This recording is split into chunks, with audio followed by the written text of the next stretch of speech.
사진 한 장 보여드리겠습니다. 저 나무가 혹시 어떤 나무인지 아시는 분이 있으십니까? 네, 바오밥 나무입니다. 바오밥 나무. 네. 그 앞에 사람들이 있습니다. 사람들이 뒤에서 나무가 상당히 크죠? 혹시 아프리카에 가셔서 저 바오밥 나무를 보신 분이 있으신가요? 저렇게 바오밥 나무가 붙어 있는 형태로 있는 것은 흔하지는 않다 그래요. 그런데 저런 경우도 있다고 합니다. 그렇지 않고 붙어 있지 않더라도 저렇게 한 그루만 있어도 상당량의 크기를 자랑한답니다. 바오밥 나무가 갖는 특징은 뭐냐면 저것이 이제 씨앗이 많아서 씨앗의 아버지라고 하는 말도 듣고, 그리고 이제 그 더운 아프리카 땅에 그늘을 만들어주고, 그리고 이제 어디인지 모르겠지만 저 이슬 같은 게 잘 저장이 됐다가 나무 어디로 물을 흘려 내려 보내준다 그럽니다. 그래서 이제 사람들은 이 바오밥 나무를 뭐라고 하냐면 생명의 나무라고 그렇게 얘기를 한답니다. 더운 곳에서 그늘이 생기기 때문에 많은 짐승들이 저 나무 근처로 찾아와서 쉬어가곤 한다고 합니다. 오늘 이제 8월이 시작되는 첫 주에 이 바오밥 나무를 여러분들에게 보여드리는 이유가 있습니다. 여러분들 혹시 그 생각나실지 모르겠는데, 저희가 교회가 시작을 할 때 도널드 장 집사라는 분 혹시 얘기 들어보셨나요? 도널드 장 집사라는 분이 교회를 한번 나오신다고 했는데, 그 이후로 몸이 많이 불편해지시고 이제 그 항암 투병을 시작을 하셨다는 얘기를 간간히 들었습니다. 저한테 가끔 카톡도 오시고 소식도 전해주면 또 이렇게 힘내시라고 하나님의 말씀도 전해주시고, 그리고 기도해드리겠다고 하고, 그렇게 보내온 시간이 한 3년 정도 지났습니다. 저도 한 번도 뵙지를 못했습니다. 도널드 장 집사님. 아마도 추상건데 저기 그 썬레이크에 거주하시지 않나 이렇게 생각이 듭니다. 근데 지난주에 카톡이 왔습니다. 뭐라고 하냐면 이제 항암 치료가 안 받아도 된다고 의사가 얘기를 했고, 그리고 한 3, 4개월 정도 몸을 추스리고 나면 활동할 수 있으니 본인이 이제 교회에 출석을 하시겠다, 이런 그 카톡의 연락을 받았습니다. 사실 제가 직접 뵙거나 그런 경우도 아니고, 그런데 이렇게 연락을 해서 남가주 지구촌교회가 그분에게 있어서 저렇게 바오밥 나무가 되어 주셔서 저희들이 크게, 죄송하지만 크게 신경 쓰지도 못했고 크게 같이 기도도 하지 못했는데, 그분은 어떤 저희 교회를 큰 어떤 이렇게 그루터기 밑에 있는 것으로 생각을 하신 것 같아요. 그래서 우리가 세상 사는 동안에 교회의 이 영적인 일이 얼마나 저렇게 다른 사람에게 그늘이 되어주고 새로운 생명수를 공급해주는 그런 일을 해야 되는가라고 하는 깊은 묵상의 시간이 있었던 한 주였습니다. 여러분들의 삶 속의 생활은 어떻습니까? 다른 분에게 용기를 주고 희망을 주고, 그리고 그분들에게 세상을 살아가는 가치로운 일을 할 수 있는 그런 그늘이 되어주십니까? 아니면 나를 통해서 더 저 나무를 잘라버려가지고 8월의 강렬한 햇빛 밑에 노출되는 그런 일을 만드시는 분이십니다. 오연희 권사님 바로 밑에 동생분이 이제 지난주 월요일날 하나님의 부르심을 받았습니다. 상당히 이제 위중한 상태였고 본인이 이제 괴롭고 하시는 상태였는데, 오연희 권사님께서 여러 가지 힘들고 슬프시지만 작년 BBS에 출석하시고, 그리고 혼자 오시지 않고 1+1이기 때문에 한 분이라도 더 교회 문턱을 좀 편안하게 들어올 수 있도록 초청을 해주셨는데, 한 모임에 6분을 초청을 해주셔서 지난 마지막 주에 최우수 초청 대상을 받으셨습니다. 네. 박수 한번 여기서 한번 쳐주십시오.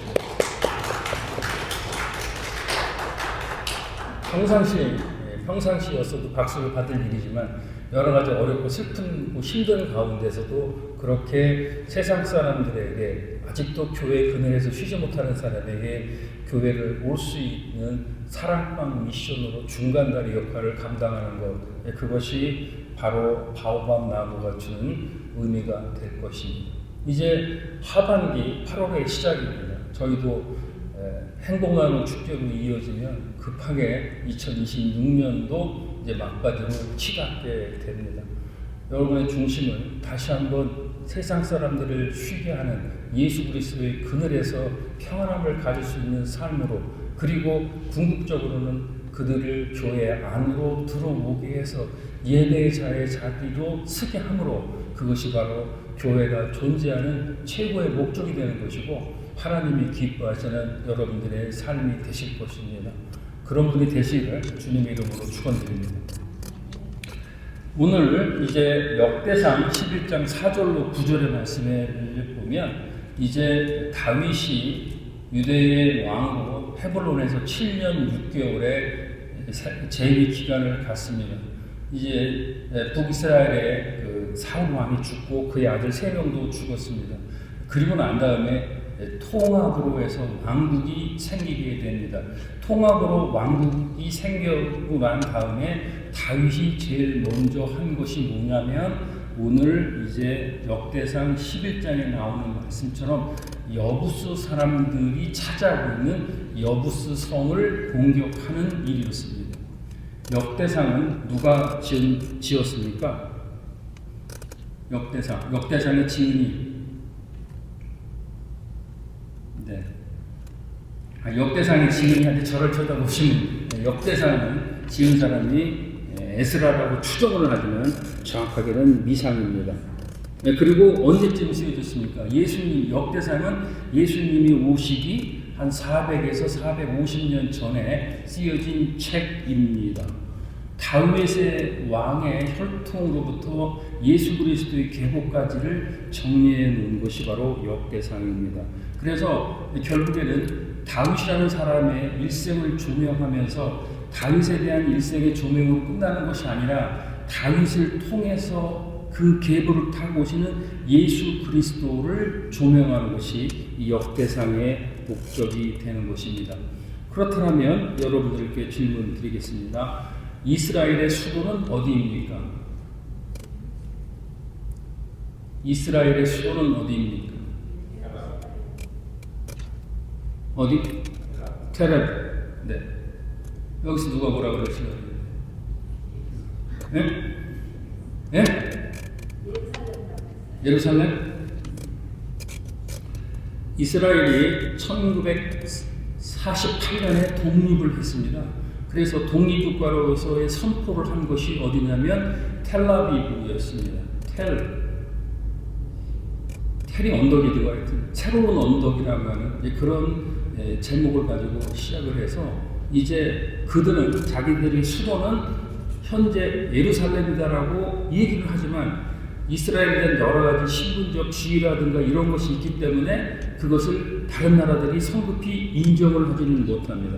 그래서 금융이고 행정적인 그 수도는 텔아비브이지만 그들이 주장하는 것은 예루살렘이 그들의 수도라고 주장을 하고 있는 상태입니다. 그러면 미국은 어디를 수도로 인정을 하고 있습니까?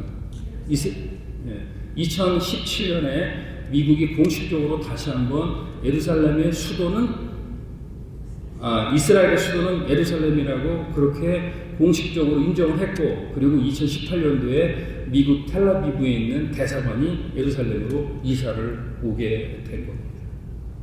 자, 그러면 여기서 이제 우리가 이제 이 다윗이 여부스성을 공격해서 예루살렘을 정복했다, 이 내용인데 그것이 과연 어떤 영적인 의미가 있는지가 우리에게는 상당히 중요한 의미로 다가오게 되는 것입니다.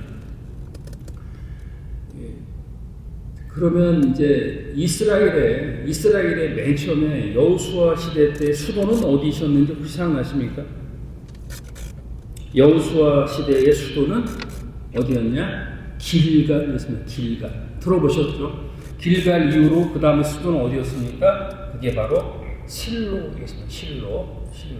그리고 난 다음에 이제 유다 왕이 되었던 유다 민족의 대표지였던 헤브론이 거기에서 이제 이스라엘의 수도 역할을 감당을 했습니다.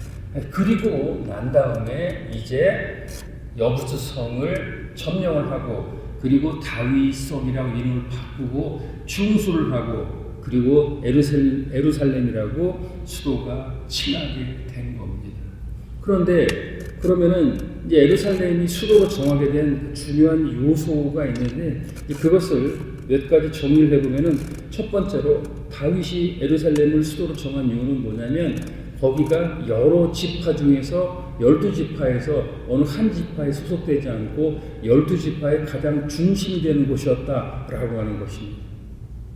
그러니까 유다 지파였기 때문에 유다 지파의 정치적인 요소를 가졌다면 헤블론을 중심지로 해서 왕국을 건설해야 되는데 다윗은 정치적인 고향인 헤브론에서 시작을 했지만 거기서 결국에는 전체 12지파를 통합할 수 있는 중간적 위치가 어디냐, 그것을 바로 예루살렘이라고 그렇게 지정을 한 것입니다. 그리고 예루살렘은 두 번째로 지대가 높기 때문에 난공불락의 요새로 그렇게 불려서 함락하기 어려운 곳이었기 때문에 그렇습니다. 이제 그리고 이제 세 번째로 다윗이 이제 예루살렘 성을 정복을 하고 중수를 하고 그리고 난 다음에 한 일이 뭐냐면 바로 하나님의 언약궤를 예루살렘 성으로 옮겨왔습니다. 이것이 예루살렘과 더불어 가장 영적으로 중요한 그 역할을 감당을 하게 되는 겁니다. 그렇다면 언약궤라고 하는 부분이 이제 예루살렘 성으로 들어오게 되기 전에 그 언약궤는 어디에 있었습니까?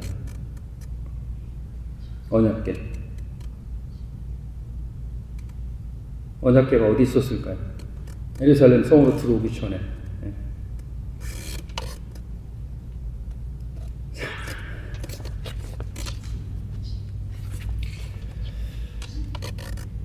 예루살렘을 함락을 하고 그 다음에 다윗이 예루살렘 성을 중수를 합니다. 그리고 난 다음에 이제 언약궤를 예루살렘으로 가지고 오라고 해서 이제 소에다가 언약궤를 싣고 들어옵니다. 그런데 가지고 오다가 그 소가 이렇게 난동을 피우는 바람에 그 언약궤가 떨어질 것 같으니까 그걸 잡으려고 쫙 손을 펼친 사람이 누구죠? 그 사람이 바로 우사입니다. 그 사건이 거기에서 일어난 사건입니다. 우사라는 사람은 어떤 사람입니까? 지나가던 동네 사람입니까? 아닙니다. 하나님께 제사를 드리는 제사장의 계열 속에 있는 사람이 바로 우사였습니다. 그래서 우사의 죽음이라고 하는 것은 뭐를 영적으로 의미하냐면 각각께서 하나님을 모시고 있고 하나님께 절차와 제도를 따라서 예배드리는 사람이라 하더라도 그것이 어떤 자기가 가지고 있는 너무 이렇게 그 루틴한 생각으로 인해서 손을 댔다고 해서 거기에 대한 징계를 하신 사건으로 기록을 하는 것입니다. 그리고 난 다음에 우사가 거기서 직사를 하자 그 언약궤가 어디로 갔습니까? 그 언약궤가 여러분들 잘 아시는 에벳 오돔이라고 하는 곳으로 이제 가게 됩니다. 거기서 얼마 동안 있었습니까? 3개월 있었습니다. 그리고 난 다음에 다시 이제 다윗이 그 언약궤를 이스라엘 예루살렘 성으로 가지고 들어오는 일이 일어나는 것입니다. 그래서 이제 다윗이 여부스성 다윗성 예루살렘을 중수하면서 그 중앙에 전체 12지파의 중앙이 되고 난공불락의 요새이고 그리고 거기에 하나님의 임재, 하나님의 현현하심이 있는 언약궤가 들어와서 나라 이스라엘 이 나라를 하나님께 바치는 중심 나라로 세우겠다라고 하는 것이 바로 예루살렘이 갖고 있는 영적인 의미가 되는 것입니다. 그렇기 때문에 성경 전체를 관통하는 부분에 있어서 예루살렘이라고 하는 부분이 중요하게 그 역할을 감당하고 그리고 영적 기능을 가지고 있는 것이에요. 그것이 이제 구약의 역대하를 통해서 역대상을 통해서 나타난 부분이고, 그러면 그 예루살렘 성에 있던 언약궤는 지금 어디 있습니까? 다윗이 살던 시대가 예수님이 오시기 한 1000년 전, BC 1000년 전 사람입니다. 그리고 지금 다윗이 일어난 열이 언약궤가 다시 예루살렘 성에 오는 것이 기원전 1000년경의 일입니다. 그럼 그 언약궤는 계속 쭉 있었겠죠? 그러다가 이제 기원전 586년에 바벨론의 침략에 의해서 이스라엘이 멸망을 당하게 되는데, 그때부터 이 언약궤가 어디 있는지 행방을 알 수가 없습니다. 여러 가지 몇몇 군데를 통해서 이제 언약궤가 어디 있다 뭐 이런 얘기에 설은 있지만, 그러나 그것은 이제 설일 뿐이고 결국 언약궤는 그 이후로 저희가 어디 있는지 알아볼 수 있는 방법이 없습니다. 그리고 난 다음에 이제 기원전 586년 바벨론에 의해서 멸망을 하고, 그리고 AD 제로년대에 예수님이 태어나시는 사건이 되고, 그리고 언약궤가 하나님의 현현이라고 한다면 바로 예수님께서 우리를 위해서 십자가에 못 박혀 죽으시고, 우리를 위해서 물 한 방울 피 한 방울 안 흘려주시고, 우리의 구원을 위해서 이 땅에서 공생애를 시작하시고 죽으시고 부활하고 승천하신 그것을 믿는 믿음으로 우리는 하나님과 현현하면서 하나님과 같이 임재를 지내는 상황으로 가고 있는 것입니다. 그렇기 때문에 지금 이 순간에 우리가, 여러분들 항상 천주교에 가면 십자가에 이렇게 보면 거기 예수 그리스도가 부활하지 아니하고 매달려 있는 모습으로 그 고통을 생각하라고 십자가에 예수상을 붙여놓고 있습니다. 그런데 이제 개신교에서는 이제 그런 것이 형상적인 것이 아니라 마음속에 예수 그리스도를 구주와 주인으로 영접한 우리들에게 있어서는 신앙이라는 것과 믿음이라는 것으로 해서 마음속으로 그를 믿는 믿음으로 구원에 이른다라고 그렇게 말씀을 해주시고 있는 겁니다. 본문 말씀 보시도록 하겠습니다. 11장 4절에서 5절 말씀 있습니다. 시작. 다윗이 온 이스라엘과 더불어 예루살렘 곧 여부스에 이르니 여부스 토인이 거기 거하였더라. 여부스 토인이 다윗에게 이르기를 내가 이리로 들어오지 못하리라 하나 다윗이 시온산성을 빼앗았으니 이는 다윗성이더라. 그러니까 가나안에 7족이 있었는데 5족은 다 멸망을 시켰지만 요 지금 예루살렘 성이 각 지파에 아주 이렇게 좀 중간 정도 단계에 있어서 여부스족 속만 멸하지 못했고, 그 여부스족이 아주 싸움을 잘했고 아주 악랄했다 그래요. 그래서 여부스 사람들이 그 여부스 성은 아주 그냥 죽기 살기로 지키고 있는 성입니다. 그렇기 때문에 여부스 사람들은 뭐라고 그러냐면 누가 이쪽으로 절대 들어오지 못한다라고 그렇게 자만한 모습을 보였던 것이죠. 사진 이어서 보겠습니다. 여기 보시면 왼쪽에 보시면 다윗성과 여부스 사람의 수구라고 되어 있는데 서로는 산성입니다. 높기도 높고, 그리고 오른쪽에 있는 것은 이스라엘 성, 예루살렘 성전의 모습입니다. 그러니까 그 밑에서 더 높은 지역을 쳐들어간다고 하는 것은 상당히 어려운 일이 되겠죠. 지금으로부터 3000년 전의 일입니다. 그런데 이제 그렇기 때문에 누가 와도 저 성은 함락할 수 없다고 자부심을 갖고 있었지만 결국에는 여부스 사람들의 수구, 그러니까 저 높은 산성에서도 결국은 저 제일 높은 곳이 식량 저장고라고 합니다. 그러니까 식량은 항상 저기 가득 채워놔서 바깥에서 아무리 포위를 하더라도 그 성을 함락하지 못하는데, 제일 중요한 건 뭐다? 물이 있어야 되는데 저 여부스 성에는 이제 기온샘이라고 하는 물길이 이렇게 가물천으로 솟아오르는 샘물이 있었고, 그 샘물 가운데 이제 그게 직선으로 이렇게 났다가 직선에서 물이 차면 우물처럼 수직으로 또 13m 올라와서 퍼야 하는, 그게 바로 여부스의 수구라고 하는 것입니다. 그런데 이 여기를 알고 있는 사람도 많지 않았지만 이 수구를 통해서 이제 여부스성이 함락이 됩니다. 성경 말씀 이어서 보겠습니다.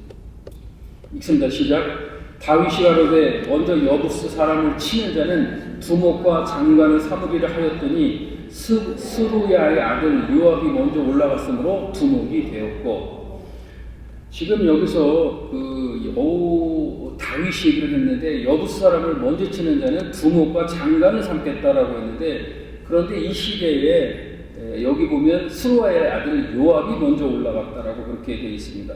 이 시절의 군대 장관은 누구였습니까? 그러니까 지금 다윗이 그 여부스 성을 공격할 당시에 군대 장관, 그 사람이 요압이었어요. 요압. 그런데 이제 다윗이 얘기합니다. 가로되 먼저 여부스 사람을 치는 자는 두목과 장관을 삼으리라, 이렇게 얘기를 한 겁니다. 다윗이 왜 이런 얘기를 했습니까? 요압이 자기 동생을 죽였다는 이유로 그 한 사람 이렇게 투항하러 온 장관 하나를 요압이 자기 마음대로 죽이는 사건이 있었죠. 네, 그 전 시간에 배웠던, 거기에 대해서 다윗이 징계를 하는 겁니다. 징계를 뭐라고 하냐면, 분명히 군대 장관 요압이 있었지만 그 여부스를 먼저 치는 사람에게 장관직을 주겠다라고 그렇게 얘기를 한 겁니다. 그런데 그 장관직을 하겠다고 했는데, 이때 이제 요압이 거기에서 자기가 군대 사령관으로 입었던 옷을 벗고, 그리고 특공대 몇 명을 조직해가지고 저 여부스 수구로 먼저 뛰어 들어가는 사람이 된 것입니다. 그래서 이것은 이제 우리가 지난 얘기이기 때문에 정치적인 문제로 해석할 수도 있지만, 결국에는 하나님의 신임, 하나님의 옆에서 일하는 사람이 자칫하면 자기의 일이 먼저 진행된다고 하는 것입니다. 하나님의 일, 특히 교회나 이런 곳에서는 자기 일이 먼저가 아니고 하나님의 일을 합쳐서 모여서 하는 것이, 그것이 바로 교회인데, 이렇게 요압처럼 자기 기분에 그리고 자기의 못마땅한 것으로 해서 그 일을 저지르는, 거기에 대한 것이 지금 저기 얘기를 하는 것이고, 그런 가운데서 바로 또 이제 그 사람은 헌신된 요압이 다시 옷을 벗고, 군대 장관이 옷을 벗고 맨 앞에 서서 여부스성을 함락함으로 해서 헌신된 한 사람으로 해서 여부스가 다시 살아나는, 그 성을 함락하는 그런 일이 생기는 겁니다. 그렇기 때문에 이제 이 영적인 성으로의 확고한 것을 하기 위해서 우리가 어떻게 확립해야 되는가라는 모습을 보여주는 것입니다. 사진 한 장 보시도록 하겠습니다. 잘 모르시는 분이겠지만 저분이 바로 근대 선교의 아버지라고 불리는 윌리엄 캐리라고 하는 분입니다. 근대 선교의 아버지 윌리엄 캐리입니다. 어렸을 때 불행한 일을 많이 당했고 결혼을 해서 아들이 죽고, 그것에 의해서 부인은 정신병 치료를 받았던 사람입니다. 미국이 독립하던 그 시기에 활동했던 사람입니다. 그리고 이제 영국의 흥망과 미국 독립전쟁에서 패배로 인해서 이제 어떤 물질적인 세계보다 다시 하나님께로 돌아가야 된다고 하는 윌리엄 캐리가 영국 침례교 목사입니다. 그가 이제 결심을 하고 다시 한번 하나님 품으로 돌아가게 됩니다. 침례교 선교회를 통해서 이제 그의 나이 20대 초반에 인도로 파송을 받게 됩니다. 그리고 41년간 인도에서 선교 활동으로 헌신하다가 인도에서 죽은 사람입니다. 그래서 근대 선교를 얘기할 때는 이렇게 윌리엄 캐리를 얘기를 한 것입니다. 지금 인도의 인구가 얼마입니까? 대략 15억 명 정도로 추산을 합니다. 그 중에서 크리스찬 인구의 비율이 한 3천만 명 정도 된다고 그렇게 보고 있습니다. 2천만 명은 개신교고 1,000만 명은 천주교인으로 그렇게 얘기를 하고 있는 것입니다. 11장 9절의 말씀을 이어서 보겠습니다. 읽습니다. 시작. 만군의 여호와께서 함께 계시니 다윗이 점점 강성하여 가니라. 이제 다윗의 마음속에는 이제 하나님을 중심에 놓고 하겠다고 하는 확고한 의지가 있고, 그리고 그런 확고한 의지 가운데 항상 하나님과 함께 하신다고 하는 임마누엘 신앙이 있다 보니까 이제 다윗이 하는 일은 점점 강성해지고 그리고 그를 따르는 사람, 그의 돕는 손길이 커진다라고 하는 말씀을 주고 있습니다. 예루살렘 성을 영적으로 중심을 삼는다고 하는 것의 의미는 뭐냐면 이제 저와 여러분들에게도 거룩한 중심을 회복하라고 하는 말씀을 주고 계신 겁니다. 여러분들의 중심은 어디를 향하고 계십니까? 사진 한 장을 계속해서 보겠습니다. 저분은 중국 선교사입니다. 누구냐면 허드슨 테일러라고 하는 분입니다. 지금부터 100년 전에 중국은 선교가 불가능한 지역으로 우리가 인식을 했습니다. 중국은 선교를 하면 안 되고 할 수 없는 곳으로 그렇게 했습니다. 중국 선교는 불가능하다. 그렇게 인식을 하고 있었습니다. 1854년 허드슨 테일러의 나이가 22살이 되었을 때 나는 중국에 들어가서 중국 내지 선교회를 만들어서 중국 내지 사람에게 예수 그리스도의 복음을 전하겠다라고 작심을 하고 들어간 사람입니다. 그때 제일 먼저 한 것이 뭐냐면 그 허드슨 테일러는 자기가 입었던 양복을 벗어버리고 저렇게 중국 청나라 중국 사람의 복장으로 저렇게 시작을 한 겁니다. 불가능하다고 한 중국 선교가 이제 하나님이 함께 해주셨고 그러다 보니 중국이 지금 약 15억의 인구라고 추정을 하는데 개신교 인구가 약 1억 명 정도 있다라고 그렇게 추상을 하고 있습니다. 1억 명이라고 하는 개신교 인구가 있는 것이고 그리고 중국의 근대화, 중국의 복음화, 그리고 북한의 복음화도 다 중국의 선교회를 통해서 연결돼서 이루어지고 있는 것입니다. 그것이 바로 누구의 덕이냐? 주님이 하셨지만 바로 불가능하다고 하는 것에 도전한 허드슨 테일러와 같은 그런 분의 역할과 그리고 순교로 인해서 그 일이 가능해진 것입니다. 미국은 인구가 지금 어느 정도 됩니까? 3억 4천만 명 정도 인구를 추산하고 있습니다. 3억 4천만 명 중에서 70% 캐톨릭 개신교가 다 합쳐서 70%의 마지노선이 그게 이제 어떤 크리스찬 라인이라고 그렇게 얘기를 하고 있습니다. 지금 전체 미국에서 그 개신교의 비율을 약 41% 정도 보고 있습니다. 41%. 그러니까 41%에 43%니까 1억 1000에서 1억 2천 정도를 미국의 개신교 인구가 차지하고 있습니다. 그중 개신교 인구 중에서 가장 많은 비율을 차지하고 있는 게 SBC, 서든 베프티스트 컨벤션, 여기가 가장 높은 비율을 차지하고 있습니다. 30% 정도 됩니다. 그리고 캐톨릭이 한 25% 차지하고 있고, 그래서 그 비율을 합치면 전체 크리스찬 비율이 68%, 69%, 작년에는 67%까지 떨어졌습니다. 그래서 미국 복음화에 비상이 걸려 있는 겁니다.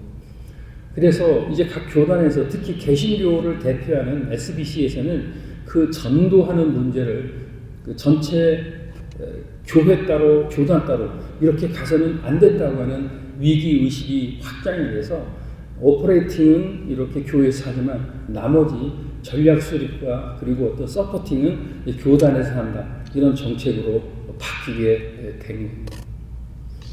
한국은 이제 20대, 10대에서 20대 복음화 비율이 1.74% 나옵니다. 그 전에는 이제 SBC에서, IMB에서 한국은 선교를 간다고 하면 한국은 복음화율이 높기 때문에 선교사는 안 받았습니다. 그런데 지금은 이제 10대, 20대, 30대를 기준으로 하면 이미 복음화율이 2% 미만이기 때문에 굉장히 낮은 거거든요. 거기서 한국도 이제 선교사를 받아들여서 이런 청년 선교를 하는 쪽으로 그렇게 나라가 바뀌어 있습니다. 정리하도록 하겠습니다. 그렇다면 이렇게 우리가 예루살렘 성에 대한 그 전체적인 흐름과 그리고 왜 예루살렘 성이 그렇게 중요한 것인가, 다윗이 영적 중심으로 삼았던 의미가 지금까지 이어져 왔는가를 살펴보았습니다. 그렇다면 이제 결국 우리들에게 있어서 중요한 건 바로 뭐다? 하나님이 다스리고 있는, 그리고 하나님의 임재가 있는 삶의 중심이 과연 우리들에게 있느냐라고 하는 문제를 다시 한번 각자에게 적용을 해봐야 되는 것입니다. 여러분들에게 삶의 중심이 하나님께 있으십니까? 삶의 중심이 하나님께 있으려면 우리는 세 가지를 점검을 꼭 해야 됩니다. 잠언서 3장 5절에서 6절 말씀을 보겠습니다. 있습니다. 시작. 너는 마음을 다하여 여호와를 의뢰하고 내 명철을 의지하지 말라. 너는 범사에 그를 인정하라. 그리하면 내 길을 지도하시리라. 아멘. 여러분들의 삶의 왕권이 여러분들에게 있다고 생각을 하십니다.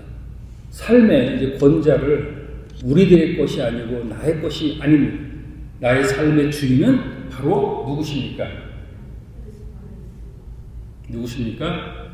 하나님 아버지 예수 그리스도. 너는 범사의 그를 인정하라. 그리하면 내 길을 지도하시리라. 너는 마음을 다하여 여호와를 의뢰하고 내 명철을 의지하지 말라. 그러니까 첫 번째로 우리의 중심을 회복하기 위해서는 내 삶의 왕권을 이제 다시 하나님의 것으로 회복시켜드리고 하나님께 내어해 드려야 되는 그런 마음과 그런 결단이 절대적으로 필요한 것입니다. 시편 139편 23절에서 24편 읽도록 하겠습니다. 시작. 하나님이여 나를 살피사 내 마음을 아시며 나를 시험하사 내 뜻을 아옵소서. 내게 무슨 악한 행위가 있나 보시고 나를 영원한 일로 인도하소서. 하나님이 다스리는 삶의 중심을 회복하기 위해서는 죄의 우상을 과감히 떨쳐버려야 합니다. 지난 시간에 말씀드렸습니다. 죄라고 하는 것은 무엇입니까? 하나님을 멀리 떠나는 것이 바로 죄입니다. 그리고 내가 좋아하는 것만은 찾아서 하는 것이 우상입니다. 내가 좋아하는 말만 하고 내가 좋아하는 생각만 하고 내 생각이 무조건 맞다고 하는 것도 바로 우상에서 나오는 생각입니다. 그렇다면 하나님과 멀어지는 것이고 하나님과 멀어지면 바로 죄를 짓는 것입니다. 그렇다면 이제 내 삶의 중심 보좌를, 그러니까 예전에 운돌방으로 말하면 따끈따끈한 아랫목에 가서 손님이 가서 파가는 게 아니라 나는 문 앞에 제일 말서지 않고 하나님 아버지 예수 그리스도를 그 자리에 앉히고 그 주인 자리를 내어드리고 그리고 난 다음에 하나님 옆에 바닥 붙어 있어서 삶을 삶, 그것이 바로 죄를 짓지 아니하고 우상을 과감히 버릴 때, 그때 우리는 다시 하나님을 중심으로 세울 수 있는 것입니다. 마태복음 6장 33절의 말씀 보겠습니다. 읽습니다. 시작. 너희는 먼저 그의 나라와 그의 의를 구하라. 그리하면 이 모든 것을 너희에게 더하시리라. 이제 저와 여러분의 삶의 중심, 노후의 건강에 대해서 생각을 하십니다. 나의 영혼에 대해서 생각을 하십니다. 나의 자식에 대해서 생각을 하십니다. 내가 그동안 벌어놨던 내 재물에 대해서 생각하십니다. 나의 명성에 대해서 생각하십니다. 그렇지만 이제부터는 하나님 나라의 중심, 너는 먼저 그의 나라와 그의 의를 구하라. 마태복음 6장 33절의 말씀을 우리가 받아들인다면 결국은 하나님 나라의 임재, 하나님 나라의 도래를 위해서 우리의 삶의 중심을 맞춰야 된다는 거예요. 그것이 바로 다윗이 그 여부스 성을 점령을 하고 어려운 과정에서 이제 언약궤를 가지고 와서 모든 이스라엘의 삶의 중심을 삼았던 것처럼 이제 우리도 다윗이 가졌던 언약궤는 어디 있는지 모르지만 그 이후로 하나님의 현현이신 독생자 예수 그리스도가 이 땅에 와 주셔서 물 한 방울 피 한 방울 남기지 아니하고 우리 죄를 위해서 모두 쏟아주시옵고 그리고 그를 믿는 믿음으로 천국 복락의 소망과 영생 소망을 주신 그를 마음속에 중심에 받아들이고 모셔드리고 의지하고 환영해라라고 하는 말씀이 우리의 삶의 중심이 된다고 합니다.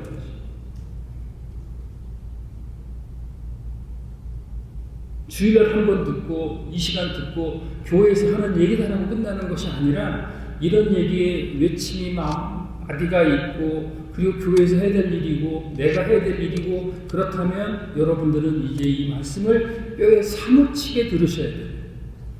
그럼 이제 다시 한번 나의 삶의 중심을 이유는 있고 핑계 없는 것이 없고 다 할 수가 있는 부분이 다 있습니다. 그러나 그 가운데서 중요한 것은 바로 뭐보다 너는 먼저 그의 나라 예수 그리스도의 나라를 위해서 모든 것을 먼저 하라고 하는 말씀을 주시는 거예요. 말씀을 정리하겠습니다. 사진 2장 보여드리겠습니다. 오른쪽 사진이 2차 세계대전이 끝났을 2차 세계대전 중에 독일군이 국회의사당을 영국 국회의사당을 폭격을 했습니다. 오른쪽 사진입니다. 오른쪽 사진 폭격을 해가지고 저렇게 많이 망가졌습니다. 그리고 전쟁 중에 못 붙였습니다. 전쟁이 끝났습니다. 여러 의견이 있었습니다. 이제 저렇게 영국의 의사당이 저렇게 망가졌는데 이제 시대도 바뀌었고 그랬으니까 새롭게 짓자 건물을.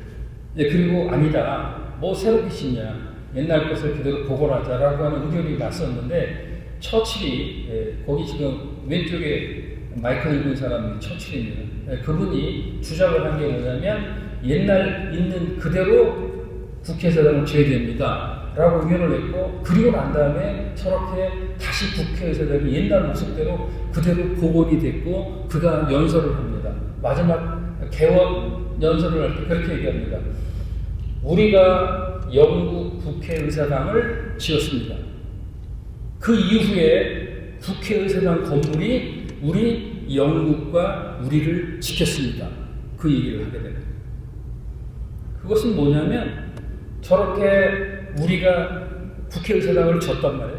그런데 그 지어놓은 그 건물에서 우리는 독재하지 않고 공산주의 하지 않고 자유민주주의 했고 토론했고 그리고 민주주의 절차를 통해서 했기 때문에 공산주의 이길 수 있었다.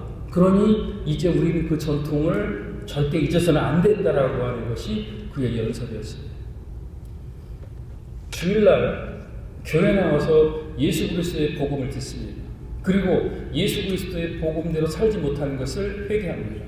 그리고 우리를 위해서 죽으신 예수 그리스도의 거룩한 성령이 매일 매 순간 우리가 능력으로 와서 우리와 함께 세상 속에 나아가고 그걸 할 수 있는 용기를 주십니다. 그리고 이제 우리는 항상 죄의 유혹 속에 빠져 있지만 이제 예수 그리스도가 우리를 위한 프레임을 지어놓은 것을 다시 우리가 가슴속으로 받아들여서 그 프레임 가운데 우리의 삶의 중심을 예수 그리스도의 세계를 향해서 나가야 되라라고 하는 것이 바로 영적으로 예루살렘 성과 예수 그리스도의 성과 그리고 나의 성에 대한 연합이 되는 것입니다. 그것이 바로 삶의 중심이 되는 것이고 그 삶을 이제 하나님께서는 기뻐하시는 것입니다.